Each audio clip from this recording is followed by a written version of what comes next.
Tailgate down. Hey everybody, welcome to another episode of Tailgating, brought to you by Scott Sports Canada and Mika Sport Canada. I'm Billy Rainford from Direct Motocross. With us today here, we've actually got the 2017 MX2 champion, defending this year, MX2 champion Shawn Maffenbeier. Shawn, thanks for hanging out with us. Thanks for having me. Anything you'd like to say first of all about the coffee cup? Yeah, sorry about that, guys. I had to go and fill my cup up here before we did this interview. You may have seen the last one. Yeah, the last one might have been a while ago, but coffee was still brewing. All right, buddy. So we got a lot of stuff to talk about here. Pretty exciting. 2017. It all came together finally for you. You've been at this quite a long time. Came across the finish line there at RJ's championship. Boom. How'd it feel? How'd the season go? It was amazing. You know, obviously I would have liked to make it a lot easier on myself and, you know, wrap that thing up a couple rounds before. But, you know, right from the get-go, I think we showed that we had the speed to win, and we were just fighting a couple little issues here and there. You know, we hit a rock in Prince George and took my water pump out, and just little things like that happened all year. But, you know, it happened to everybody. Everybody kind of had their issues, and, you know, at the end of it, we were able to sort through it the best, and we came out the champions. I guess in hindsight, it kind of adds to the whole excitement of it. I mean, because you went through the hardships, it made it even that much better, you know what I mean? Like, to come through with the team. Did you guys have a good celebration? What did you guys get up to?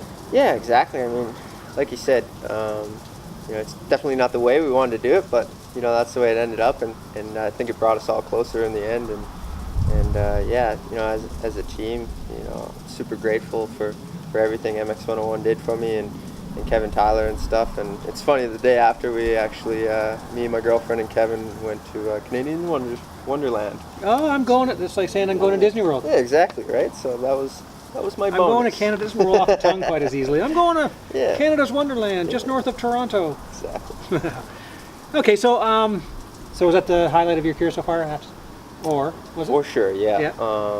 Obviously, I've been on the pro circuit for a long time, and I just feel like slowly every year I make steady improvements, and you know, over the last couple of years I knew I could do it, but I just had to, you know, cross my T's in a few spots and dot my I's, and last year just really worked out for me.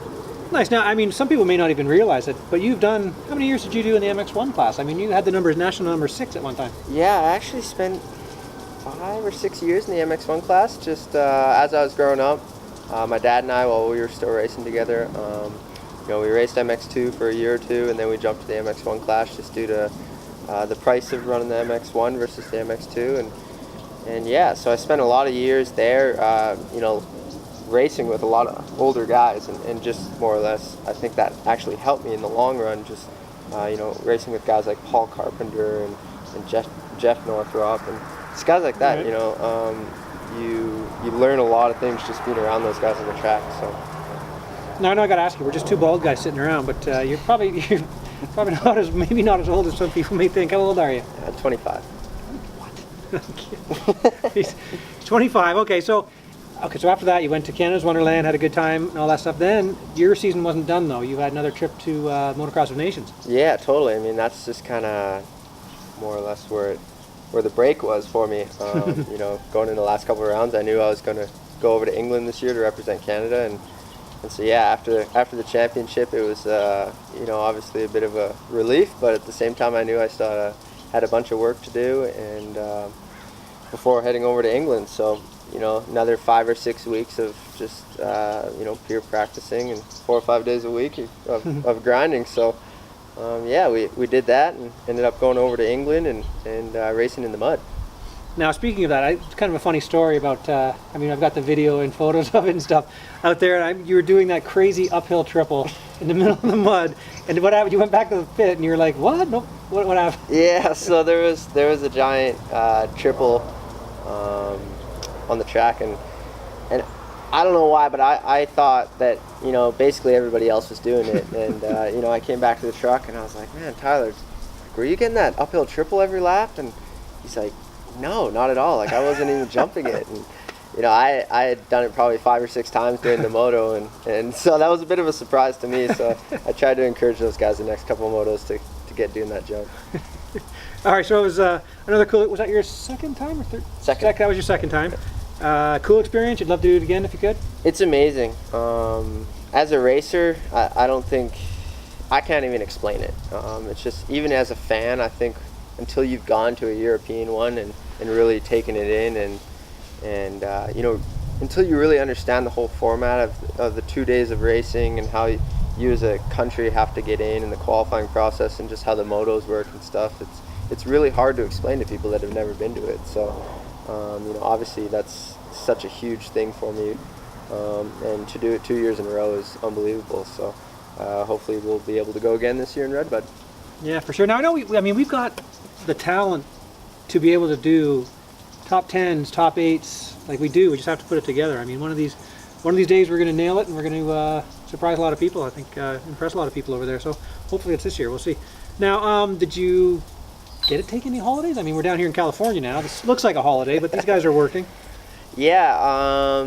So after the season, I actually did take you know, about 2 weeks off, and my girlfriend and I, Robin, we actually moved out to Kamloops, BC. So there was a little bit of a transition period in there, and then but honestly, after that, it was like after Des Nations, I was home, and it was basically a few days off to get used to the time change, and then it was straight into arena cross preparation. And so I spent a few weeks doing that, and then it was right into the Future West stuff. So not a lot of, like, you know, just pure holiday away from it type of deal until about middle of January, honestly. And then at that point, basically took 2 or 3 weeks, spent it with the family back in Saskatchewan, and just kind of really got away from it all. Got away from the training, got away January in from Saskatchewan. Such a beautiful time to take a holiday. So, yeah.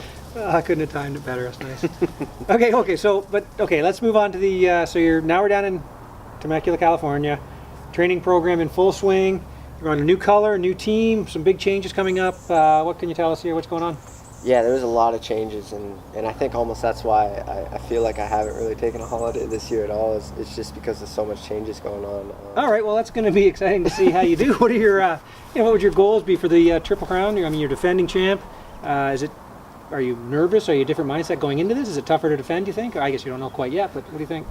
It's going to be interesting. Obviously, they're kind of throwing a curveball at us with arena cross, outdoors, and supercross, but you know, I think you almost have to, you know, set your sights on what you really want to accomplish, you know what I mean? And so, you know, one of my biggest goals for the year is to win the outdoor championship again, and you know, obviously I don't want to do really well at arena cross and supercross, but my main focus is on the outdoors, and we're going to use the indoor racing to kind of, you know, learn how to mesh as a team and grow as a team and make changes to the bike and stuff, but yeah, I think it's going to be exciting. You know, hopefully we can do really well, and so far so good on the Cowie. I'm really meshing with it, and yeah, excited to see what the new series is like. Okay, now speaking of indoors and things like that, are we ever going to see you down south here going for a supercross race? It's definitely a possibility. It's obviously one of those things that's, you know, on a lot of racers' bucket lists. You know, I don't want to be the guy that's sitting back when he's 40 and being like, man, I really wish I would have tried to qualify for a supercross or something. So, you know, there's a lot of things that kind of got to fall into place. You know, you got to have the right people behind you and the right schedule in place. But yeah, it's definitely, you know, I feel like I crossed the Des Nations off my list and a few things like that, and Supercross is definitely something I want to do. All right. Wait, let's wrap it up there, man. Thank you very much. Thanks for the hospitality here, staying at the house here the past couple of days. It's been really nice. Good luck this weekend at Abbotsford. Who would you like to thank? I guess we kind of did speak about someone. Who would you like to thank? Yeah, just a huge thank you to Stu, Adam Robinson, and the whole Hubert Racing team. I mean, you know, without those guys as a core, you know, I wouldn't be with you know, them as a team. So, you know, they put in a lot of hard work to make sure that the transition for the Monster Energy Cowie team went smoothly, and so far so good. So just excited to work with those guys this year, and yeah, you guys will see me on a green number 1 bike this year. All right. Wait, thanks very much, Shawn, for chatting with us here. Good luck. And hey, thanks for watching another episode of Tailgating. Thanks to Scott Sports Canada and Mika Sport Canada. We'll see you next time. All bets are off once you put the tailgate down. And you know it's Huber, not Hubert. Super? There's no T. Ah.